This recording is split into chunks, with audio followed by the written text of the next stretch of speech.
It is time for business news with Richard Southern. And Richard, it's been a bumpy year for the travel industry, but one Canadian airline has managed to rise above it all, depending on who you ask.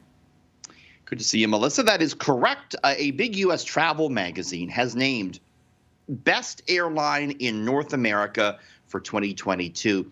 And the results might raise more than a few eyebrows. It's Air Canada. Yeah, Air Canada, the best in North America. Some may beg to differ because, of course, this award comes after a significant post-pandemic criticism about Canada's national airline. Over the summer, there were a record number of flights delayed. In September, Air Canada was ordered to pay $2,000 to passengers who had delayed flights. But this magazine, Global Traveler, gave Air Canada top marks anyways, not only for overall excellence, but also best award for cabin cleanliness. Travel experts say it shows maybe how bad other North American airlines are, but more so, it's reflective of how good Air Canada's business class amenities are. You have a lot of business travelers voting for these awards, and they say that Air Canada has an excellent business class product, not only within North America, but also for international flights departing North America. And it's true, if you fly on a lot of U.S. airlines, you do, I think, learn to appreciate actually how good Air Canada is. Maybe we've been too hard on our national airline, Melissa. Maybe, perhaps. Yeah, but that's definitely an interesting list right there. Now, we usually associate ghosting with dating or relationships, but it's becoming a real problem in the business world as well. Getting a job and then not showing up, you would never do that.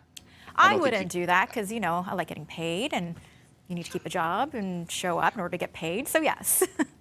Melissa has a good reputation to maintain.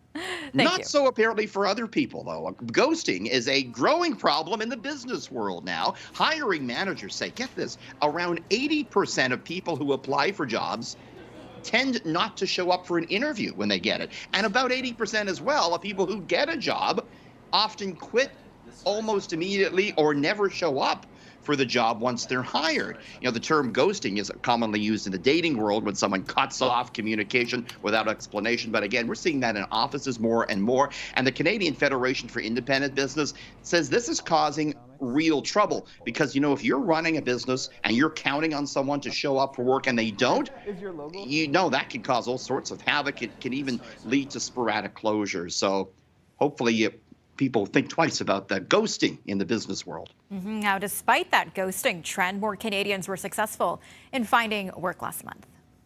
Yeah, we got the November jobs report in today, Melissa. It showed Canada created about 10,000 jobs in the month of November. That was a little bit less than what we expected. However, the unemployment rate is down to a near historic low. It was 5.1% in November, down from 5.2% in October. Last month, employment saw some modest gains across a number of sectors, including finance and real estate and manufacturing. But there were some job losses in wholesale and retail trade.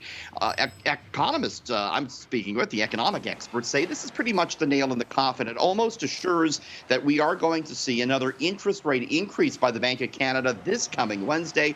There is some debate, though, about how big that rate hike will be, whether it'll be 1/4 or 1/2 of 1%, but it's probably going up again on Wednesday.